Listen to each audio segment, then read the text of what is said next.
Bismillahirrahmanirrahim. Assalamualaikum warahmatullahi wabarakatuh. Alhamdulillahilladzi arsala rasulahu bil huda wa dinil haqq liyudhhirahu 'ala dini kulli wa kafa billahi syahida. Asyhadu an la ilaha illallah wa asyhadu anna Muhammadan abduhu wa rasuluh. Allahumma shalli wa sallim wa barik ala sayyidina Muhammad wa ala alihi wa sahbihi ajma'in. Amma ba'd. Alhamdulillah, mari kita sama-sama kembali mensyukuri nikmat Allah, yaitu nikmat kehidupan, kemudian nikmat diberikannya kita nikmat iman dan Islam sehingga kita masih mampu beribadah sampai saat ini. Itulah nikmat yang terbesar. Karena tujuan hidup kita sesungguhnya adalah untuk beribadah kepada Allah Subhanahu wa taala. Terlebih lagi pada saat ini Allah Subhanahu wa taala memberikan suatu nikmat yang paling mulia, yang paling besar, yang paling agung, yaitu nikmat bulan suci Ramadan. Hanya 1 bulan dalam setahun. Sebagai bulan tarbiyah, bulan untuk beribadah, bahkan bulan untuk tazkiyah kepada diri kita, supaya kita tambah mulia di sisi Allah Subhanahu wa taala. Kaum muslimin rahimakumullah.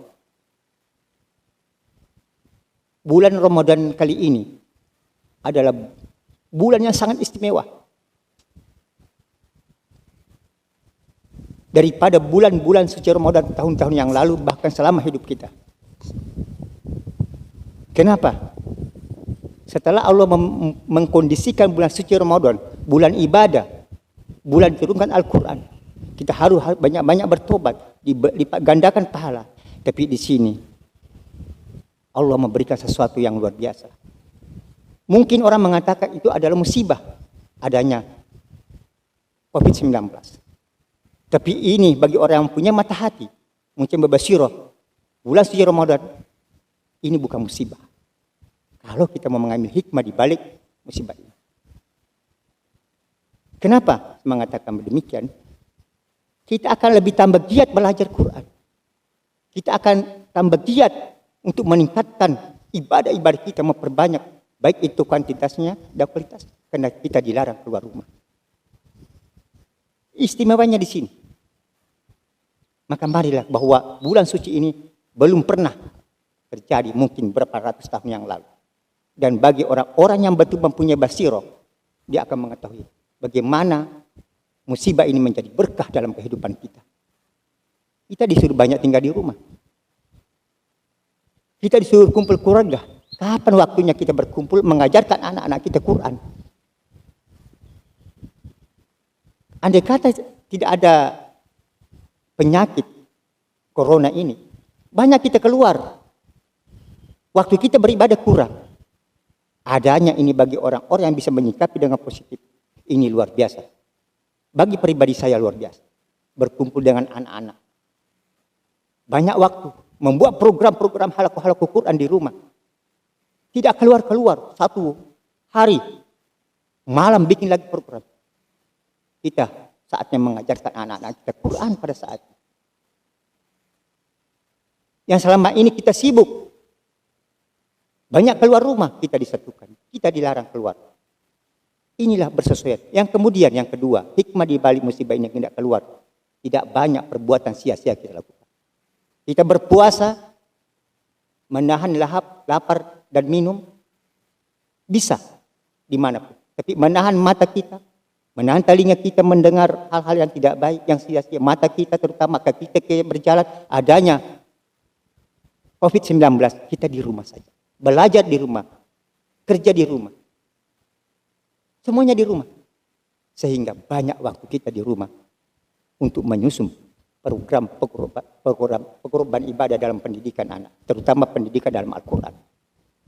Luar biasa tahun ini. Bagi orang-orang mempunyai bisa melihat dengan mata hatinya di balik musibah ini ada keberkahan, ada hikmah yang sangat besar. Dalam kita adanya ini, kita bisa tambah banyak beribadah kepada Allah, tambah banyak kita untuk mendekatkan diri kepada Allah. Fokus belajar agama, fokus belajar Quran, belajar hadis, memperbanyak baca Quran, memperbanyak sholat, waktu kita banyak karena banyak istirahat. Itu kesyukuran kita yang kedua, bahwa musibah ini adalah sesungguhnya rahmat diturunkan oleh Allah. Berpas bulan suci Ramadan. Belum tentu kita akan menemukan selama hidup lagi kita seperti itu. Kita fokuskan mencari daripada kemuliaan-kemuliaan besar bulan suci Ramadan. Hadirin kaum muslimin yang dirahmati oleh Allah Subhanahu wa taala. Pada kesempatan ini masih rangkaian tausiah Ramadan. Bahwa dalam suci Ramadan ada 3 ibadah yang diperintahkan oleh Allah, yang dicontohkan Rasulullah untuk diperbanyak. Dan kita harus memfokuskan diri di sini. Walaupun banyak ibadah-ibadah lain juga, tapi ini adalah intinya, pilarnya bulan suci Ramadan.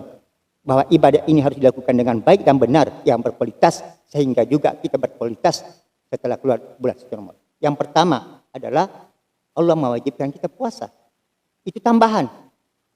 Dan setiap hari. Dan masalah puasa sudah kita bahas dalam pertemuan yang lalu secara tuntas, baik rasa-rasa puasa.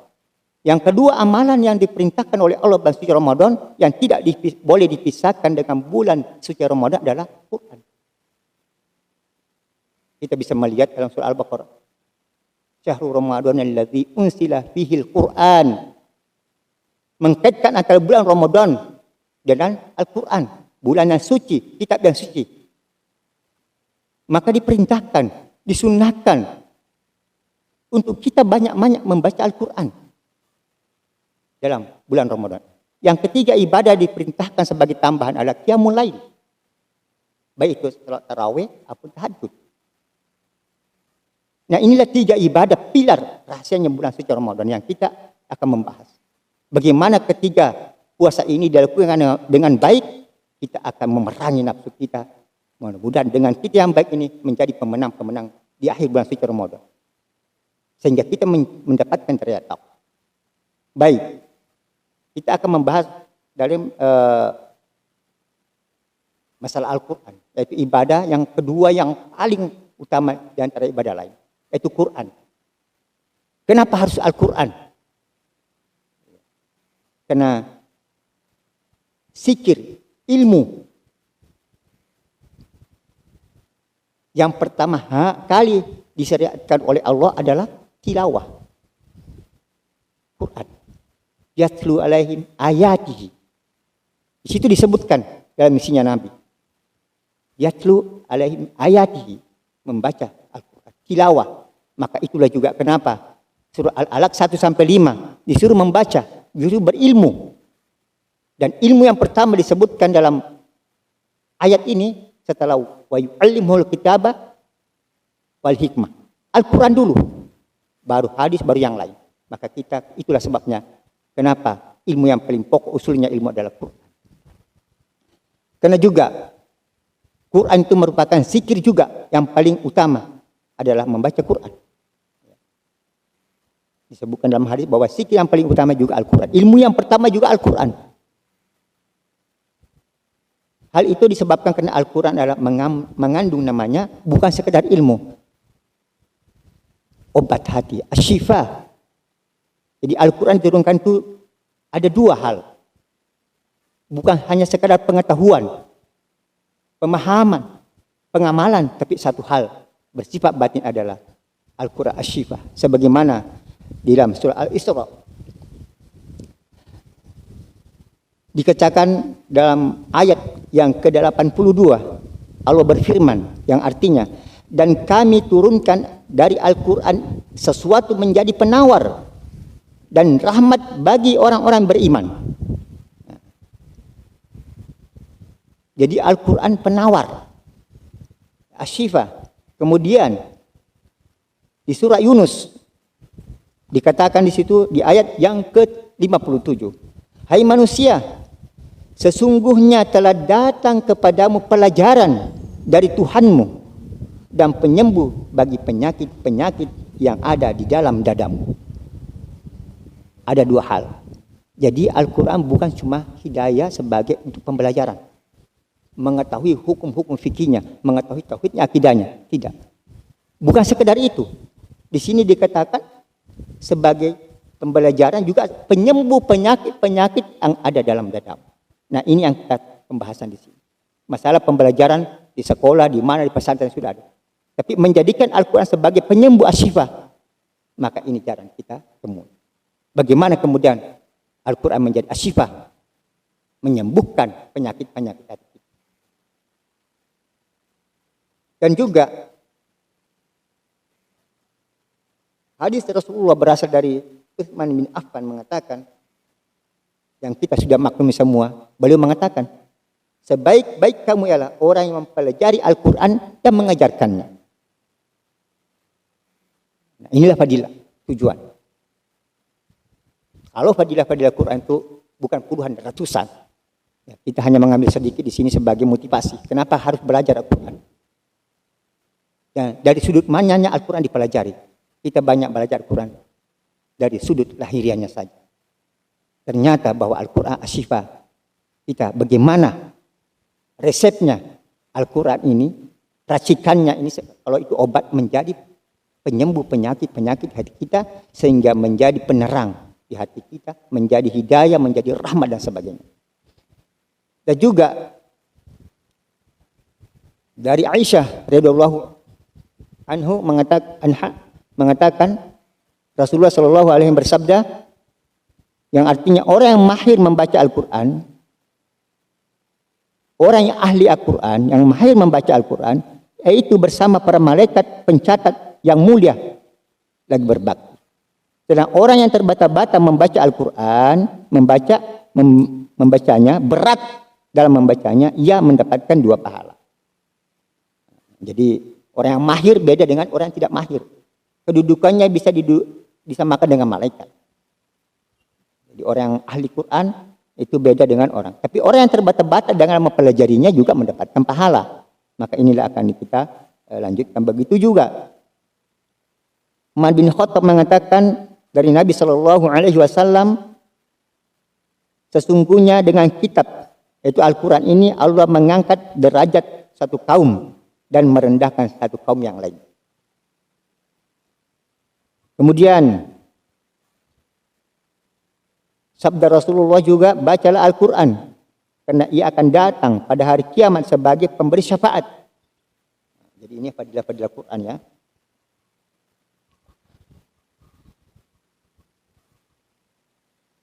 Kemudian dikatakan pada ahli-ahli Quran, bacalah Al-Quran. Bacalah sebagaimana kamu membaca di dunia. Bacalah dengan tartil sebagaimana kamu membaca di dunia. Karena kedudukanmu, derajatmu pada akhir yang engkau baca. Ini khusus ahli Quran. Dan Ibnu Qayyim mengatakan yang dijelaskan di sini dikhususkan pada penghafal Quran. Karena di akhir disuruh membaca Quran. Nah, ini sebagian fadilah-fadilah daripada Al-Quran. Kenapa kita harus belajar Quran? Kemudian Khabbab, seorang sahabat berkata, mendekatlah kepada Allah selagi engkau bisa. Karena sesungguhnya engkau tidak bisa mendekat kepada Allah dengan sesuatu yang lebih dicintainya selain daripada Al-Quran. Nah, jadi artinya Al-Quran ini suatu wasilah yang paling dicintai oleh Allah untuk mendekatkan diri kepada Allah. Begitu pula Utsman bin Affan mengatakan, seandainya hati kalian itu suci, bersih, ya, sehat, niscaya dia tidak pernah kenyang atau bosan dengan membaca Al-Quran. Nah, di sini kita lihat, kalau orang berat membaca Al-Quran,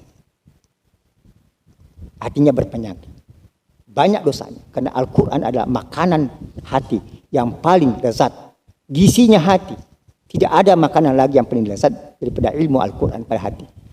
Maka beliau mengatakan di sini, kalau hatinya orang suci dari dosa-dosa, disucikannya, penyakit-penyakit hatinya disembuhkannya, diterapi, maka tidak pernah kenyang. Lalu bagaimana dengan kita, dengan perlakuan kita terhadap Al-Quran? Kemudian Ibnu Mas'ud berkata, siapa yang ingin mengetahui bahwa dirinya mencintai Allah, hendaklah dia memposisikan dirinya terhadap Al-Quran. Jika ia mencintai Al-Quran, berarti dia mencintai Allah. Karena sesungguhnya Al-Quran adalah firman Allah. Nah, inilah beberapa dari ayat Al-Quran memberikan kita bahwa keutamaan kenapa harus Al-Quran dipelajari itu utama. Karena itu juga perintah Allah dalam Al-Quran. Ya. Bahwa bagaimana kemudian Al-Quran itu bukan sekedar ilmu.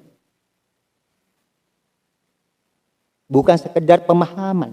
Bukan sekedar diamalkan. Dipahami dan diamalkan. Itu haknya Quran. Harus. Tetapi di sini ada satu hal bahwa bagaimana kemudian Al-Quran bisa menjadi terapi penyakit-penyakit hati kita. Menjadi asyifa. Ini yang paling pokok. Mesucikan hati kita. Melembutkan hati kita. Sehingga Al-Quran menjadi cahaya-cahaya kebenaran dalam hati kita. Membentuk suatu keyakinan dan keimanan dalam hati kita. Kenapa? Tidak semua orang membaca Al-Quran bisa mendapatkan cahaya di hatinya. Kita bisa melihat setiap kali kita khatam Al-Quran atau belajar Al-Quran, kita membaca doa Quran. Meminta kepada Allah, ya Allah jadikan Al-Quran sebagai imam dalam kehidupan saya, menjadi cahaya dalam kehidupan saya, menjadi hidayah, huda, menjadi rahmat kepada kehidupan saya. Semua ini doa-doa ini tanpa usaha tidak bisa. Karena berdoa tanpa usaha. Apakah Al-Quran yang kita baca 1, 2 juz itu bisa benih cahaya begitu saja? Tidak. Tidak semua orang. Karena di zaman Rasulullah, orang munafik banyak hafal Quran. Orang munafik banyak hafal Quran. Tapi hati orang munafik disebut itu terbalik, tidak menerima Quran. Berarti apa? Kita juga boleh jadi seperti itu. Maka kita melihat bagaimana tilawah yang baik yang menjadikan hati kita menjadi cahaya, menjadi huda, menjadi rahmat, menjadi sebuah keimanan. Maka membaca begitu saja tidak. Boleh jadi ada pahalanya, tapi berpengaruh kepada jiwa kita tidak. Kecuali kita memberikan haknya Quran. Ada haknya Quran harus sebagai haknya Allah. Karena Al-Quran adalah kalamullah. Sebagaimana yang tercantum dalam surah Al-Baqarah ayat 121. Allah mengatakan di sana, a'udzubillahi minasyaitonir rajim. Alladzina atainahumul kitaba yatlunahu haqqa tilawati. Ulaika yu'minuna bi. Wa may yakfur bihi fa ulaika hum khasirun. Kita bisa melihat di situ. Orang-orang kata Allah yang diberi kitab, mereka membacanya sebenar-benarnya bacaan. Haqqu tilawah. Ulaika yu'minuna bi. Itulah orang beriman. Tapi orang yang tidak memberikan haknya Quran, mengkufuri atau meninggalkan salah satu dari haknya Quran, dia termasuk may yakfur bihi fa ulaika hum khasirun. Rugi. Boleh Al-Quran dibaca tiap hari.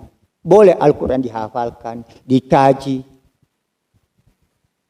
Belum tentu berpengaruh pada hati. Al-Quran dibaca perintah Allah. Al-Quran ditaburi perintah Allah. Al-Quran diamalkan perintah Allah. Dan memang itu petunjuk. Tapi ingat bahwa Al-Quran bukan hanya petunjuk lahir. Tapi Al-Quran mempunyai petunjuk batin. Bagaimana kemudian Al-Quran bisa menjadikan hati kita tawaddu. Bagaimana kemudian hati kita bisa khusyuk dalam sholat. Bagaimana kemudian bisa menjadi orang-orang yang gemar bersedekah. Bagaimana kita kemudian menjadi orang yang ikhlas. Bagaimana menjadikan Al-Quran seperti itu? Yaitu tak kala Al-Quran mampu menyembuhkan penyakit hati kita. Maka disebutkan tadi dalam surah Al-Baqarah. Yang membaca, memberikan haknya Quran, ya termasuk orang beriman. Lalu apa haknya Quran?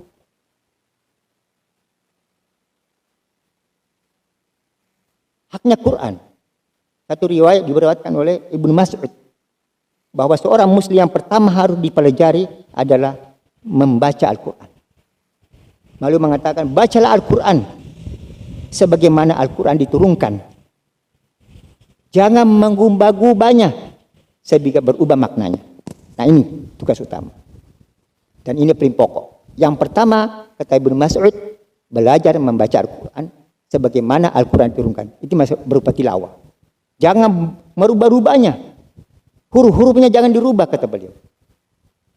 Dari ha ke ha, dari ain ke hamzah, dari sod ke sin, dan sebagainya. Akan berubah maknanya, kata beliau. Lalu pertanyaan kemudian, bagaimana Al-Quran diturunkan dengan tilawah? Sebagaimana misi Nabi yang pertama harus kita lakukan, yatlu alaihin ayatihi. Membaca, iqra, membaca. Apa yang dibaca? Firman Allah. Dan bacaan itu harus kita baca sesuai dengan sebagaimana Al-Quran diturunkan. Karena Al-Quran itu bukanlah perkataan manusia. Bukan perkataan Nabi. Karena sesungguhnya wahyu itu diturunkan dengan makna dan lafaz. Maknanya dari Allah. Dan Al-Quran yang ada mushaf itu adalah lafaznya dari Allah. Itu membedakan dengan hadits qudsi. Membedakan hadits nabawi. Semuanya wahyu. Firman Allah. Hadits qudsi. Tapi lafaznya dari Rasulullah. Mau dibaca dengan tajwid, tartib, tidak ada masalah. Tapi Al-Quran lafaznya dibawa oleh Jibril kepada Rasulullah dengan lafaz dari Allah. Lalu bagaimana kita membaca Al-Quran? Ini adalah pintu pertama. Kita harus membacanya sebagaimana diturunkan. Yaitu menyebut huruf-hurufnya, membaca Al-Quran dengan tartil. Dengan perintah Allah. Warattilil Qur'ana tartila. Maka wajib hukumnya kita belajar ilmu karena ini perintah Allah. Untuk memberikan haknya Quran itu tadi, bahwa ada haknya huruf. Apa itu haknya huruf? Menyebut huruf-huruf itu di mana makhrajnya, tempat keluarnya, makhrijul huruf. Kemudian memberikan haknya huruf, yaitu sifatul huruf. Ini haknya. Ada haknya Quran, belajar Quran, ada haknya huruf. Apakah wajib? Ya. Karena itu perintah Allah. Dan juga diriwayatkan Ibnu Mas'ud mengatakan, awal-awal turunnya ayat, datang Jibril menyampaikan kepada Rasulullah, tentu dengan tartil, sebagaimana Al-Quran turunkan dari Allah. Jibril membaca dengan tartil, kata beliau. Tapi waktu itu Rasulullah belum tahu. Maka Rasulullah membaca dengan cepat saja. Biasa-biasa saja membaca. Sehingga Allah Subhanahu wa ta'ala memberikan teguran kepada Rasulullah. Dan itu teguran bagi kita semua. Dalam surah Al-Qiyamah ayat 16. Apa kata Allah di situ? La tuharrik bihi lisanaka lita'jala bih. Itu teguran keras. Apa kata Allah? Hei Muhammad, jangan membaca Quran seperti itu. Cepat-cepat seperti itu. Nah ini. Karena waktu itu belum ada surah Al-Muzammil perintah turun. Dan sebetulnya teguran ini bagi kita. Tidak perlu Rasulullah, Allah menegur Nabi. Bisa saja langsung tartil. Bisa saja mengikuti Jibril. Apa susahnya seperti kitab-kitab yang dahulu. Langsung diturunkan sekaligus. Langsung fasih semua nabi-nabi yang diturunkan itu dengan fasih. Tapi Al-Quran tidak. Sebagai teguran bagi kita. Jangan sembarang membaca Quran. La tuharrik bihi lisanaka lita'jala bih. Barulah kemudian turunlah ayat untuk mengajarkan Al-Quran. Membaca Al-Quran tidak seperti itu, kata Allah, hai Muhammad. Tapi dengan warattilil Qur'ana tartila. Ini pembahasan ini kita akan memberikan agak panjang. Kenapa? Ini banyak orang Islam mengabaikan bacaan Quran. Padahal dalam kitab-kitab adab-adab membaca Quran itu ada ancamannya. Orang-orang mengabaikan bacaan Quran ini mengatakan, yang penting kita tahu makna mengamalkan itu bari meremehkan Allah. Kenapa? Nabi saja ditegur. Ya ini yang perlu penting. Nabi saja. Dan jelas perintahnya. Warattilil Qur'an tartila. Jangan baca dengan tartil. Dan untuk membaca dengan tartil, orang harus mempelajari. Ikut tahsin tilawah Quran. Sampai itu tidak bisa. Dan haknya Al-Quran tanpa orang belajar tidak akan terpenuhi haknya. Karena di dalam haknya Quran ada haknya huruf-huruf itu tadi. Maka dalil yang paling kuat yang sering kita pakai dalam hal ini mewajibkan itu adalah Ibnu Jazariyah, seorang qurra yang sangat terkenal di dalam matan Jazariyah, Muqaddimah beliau mengatakan, ya, membaca Al-Quran dengan tajwid kata beliau adalah wajib hukumnya. Barang siapa membaca Al-Quran tanpa tajwid, dia berdosa. Ini perkataan Ibnu kata dalam matannya. Karena dengan tajwid katanya Al-Quran diturunkan. Dengan tajwid pula Al-Quran itu sampai kepada kita dari Allah. Ini dalil. Jelas. Boleh dilihat di matan Jazariyah. Wajib hukumnya, berdosa kalau tidak. Maka dikatakan di sini, andai kata bukanlah sebuah dosa tak kala Al-Quran dibaca biasa-biasa saja, tidak mungkin Allah menegur keras kepada Nabi dengan mengatakan la tuharrik bihi lisanaka lita'jala bihi. Dan juga dikuatkan oleh Ibnu Mas'ud. Ya. Beliau mengatakan, kami diajarkan Rasulullah Al-Quran hanya 10 ayat. Yang pertama kali diajarkan adalah bacaan kita dibenarkan, tilawahnya. Yang pertama kali. Sebelum yang lain kata beliau, yang pertama kali diajarkan adalah bacaan itu. Setelah bacaan kita diakui di depan Rasulullah, barulah kita diberi tahu isi makna yang terkandung di dalamnya. Nah ini juga sebagai haknya Quran yang kedua. Setelah tadi tilawah dengan baik dan benar, dimaksud bahwa bacaannya dulu. Setelah bacaan kita diakui di depan Rasulullah, maka barulah kita diberitahu isi makna yang terkandung di dalamnya. Nah ini juga haknya Quran yang kedua. Setelah itu baru kita disuruh mengamalkannya. Jadi ada 3 haknya Quran. Hak utamanya Quran harus dipenuhi. Tilawah, membacanya baik dan benar, tartil, kemudian memahami isinya, kemudian mengamalkan. Bahkan Ibnu Mas'ud mengatakan, dari 10 ayat ini, kita disuruh mengamalkan. Apabila kita sudah mengamalkan 9 ayat, 1 ayat belum kita amalkan, maka Rasulullah tidak menambahnya. Nah ini pembelajaran bagi kita. Bahwa Al-Quran bukan hanya dibaca, bukan hanya ditadabburi, tapi harus diamalkan dulu diri kita. Baru menyuruh orang mengamalkannya. Dan ini juga merupakan bukti dalam mendakwakan Al-Quran atau hal yang lain. Kita harus mengamalkan dulu. Sebagai dijadikan dalil para ulama bahwa nasihati dari dirimu dulu. Kalau berhasil nasihati keluargamu, baru kerabatmu, barulah menasihati orang lain. Kaum muslim rahimakumullah. Ini Al-Quran.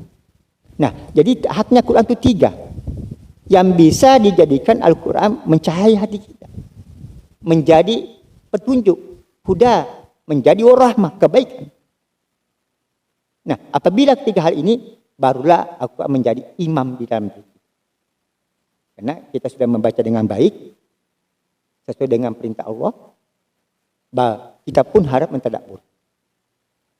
Nah, jadi kiat untuk membaca dengan baik tadi, wajib hukumnya belajar Quran kepada seorang guru. Sekarang tidak susah. Ya, banyak guru. Karena di YouTube banyak guru. Banyak pembelasan tasin di sana. Hanya kita memang malas kalau mau belajar. Tidak usah cari guru. Di kantong kita ada guru. Kedua, memberikan haknya Quran dengan baik. Itu memahami arti dan maknanya. Untuk memahami, kita harus belajar. Allah tidak akan memahamkan isi Al-Quran, makna Al-Quran kalau kita belajar. Maka itu tadi bahwa ayat yang pertama turun Iqra, disuruh belajar, berilmu. Dan dikatakan bahwa amal tanpa ilmu akan ditolak. Maka untuk mengetahui Al-Quran, setelah kita membacanya, kita harus banyak mentadabburinya. Dan cara mentadabburi Al-Quran memberikan haknya Quran, banyak membaca kitab. Baik kitab-kitab apa saja. Baik itu kitab-kitab tafsir, kitab fikih, kitab tauhid dan sebagainya. Karena tidak mungkin orang memahami sesuatu atau Allah yang memahamkan sebenarnya, tapi ikhtiar kita. Proses Iqra belajar itu harus jalan. Banyak membaca. Banyak membaca kitab-kitab hadis menerangkan tentang ayat-ayat suci Al-Quran.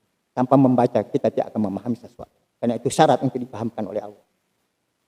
Hanya dua hal. Banyak membaca, banyak mendengar kajian-kajian. Bagaimana mungkin kita akan memahami sesuatu kalau tidak membacanya, tidak memahaminya, tidak mendengarkan, tidak bisa. Maka pemahaman di sini Al-Quran itu haknya. Bukan hanya sekedar terjemahnya, tapi bagaimana kita menggali. Banyak kitab-kitab sekarang dijual. Tidak perlu bahasa Arab. Sudah diterjemahkan hampir semua kitab-kitab bahasa Arab diterjemahkan dalam bahasa Indonesia. Mulai dari fikih, akidah, akhlak, tauhid, bahkan ilmu masalah hati, tasawuf nufus sudah diterjemahkan semua. Nah itu haknya kedua. Untuk memahami Al-Quran dipahamkan oleh Allah kita harus belajar. Tanpa belajar tidak bisa belajar. Banyak membaca dan banyak mendengar. Dan banyak mengkaji. Mentafakurinya. Itu tiga hal. Kemudian setelah itu haknya Quran yang ketiga yang bisa menjadi keimanan bagi kita adalah mengamalkan. Amalkan isinya Quran. Di situ ada perintah, ada larangan. Maka kita memang belajar.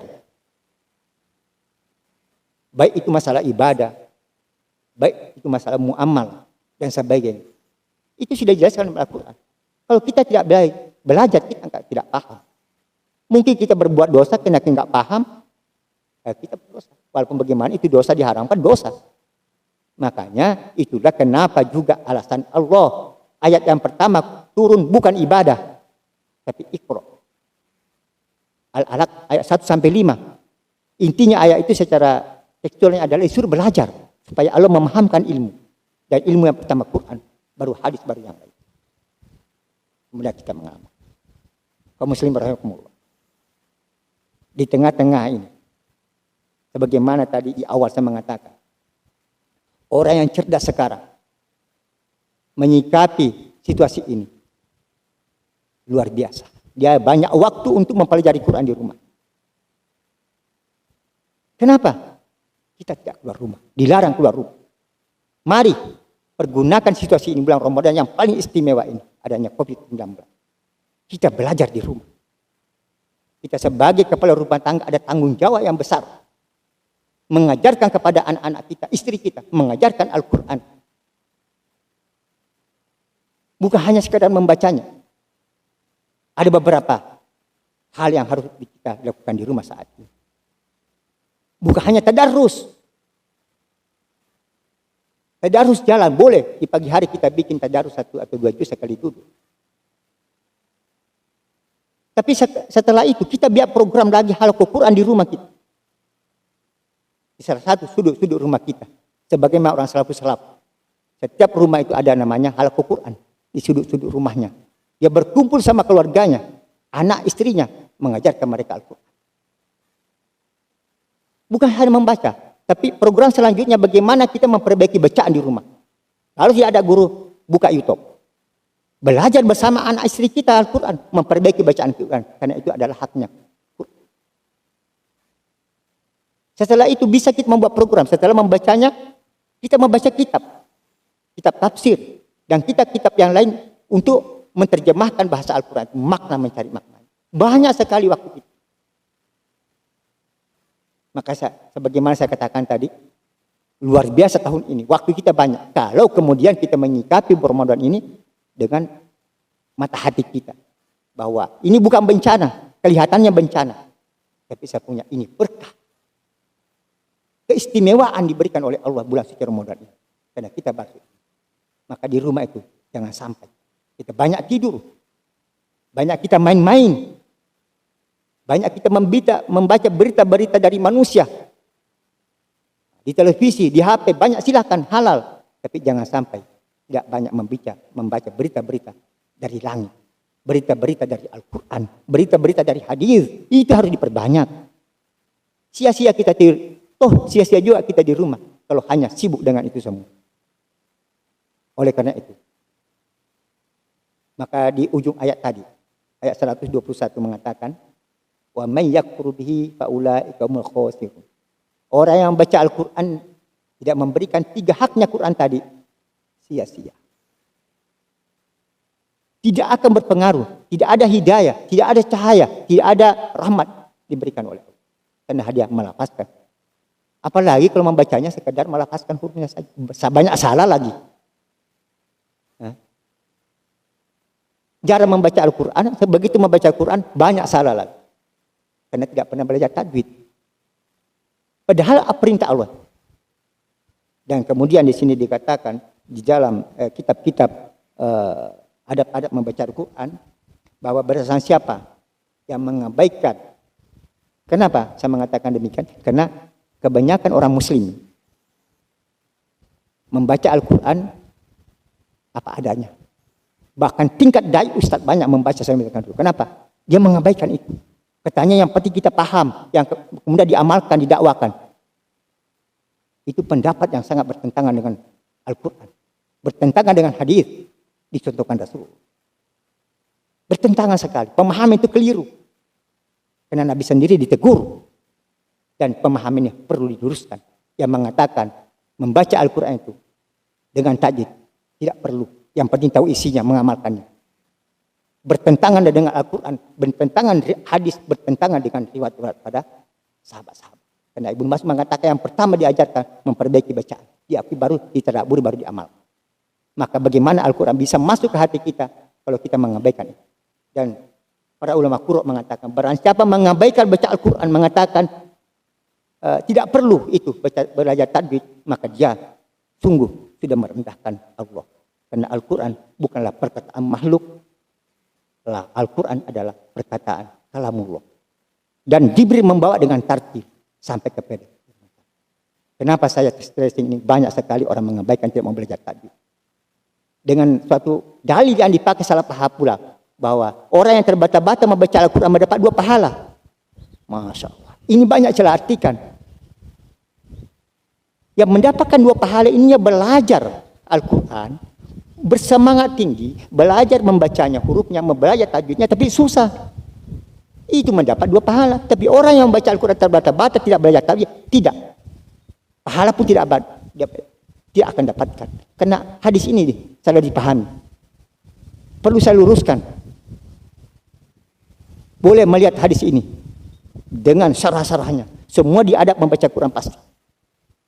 Nabi saja ditegur. Apakah pantas kita mengatakan begitu? Maka belajar kita. Maka pada kesempatan ini, mumpung kita di rumah, mumpung bulan suci Ramadan, bikin halaqah Quran, bikin majelis Quran di rumah kita bersama keluarga kita. Tidak perlu mentatangkan guru.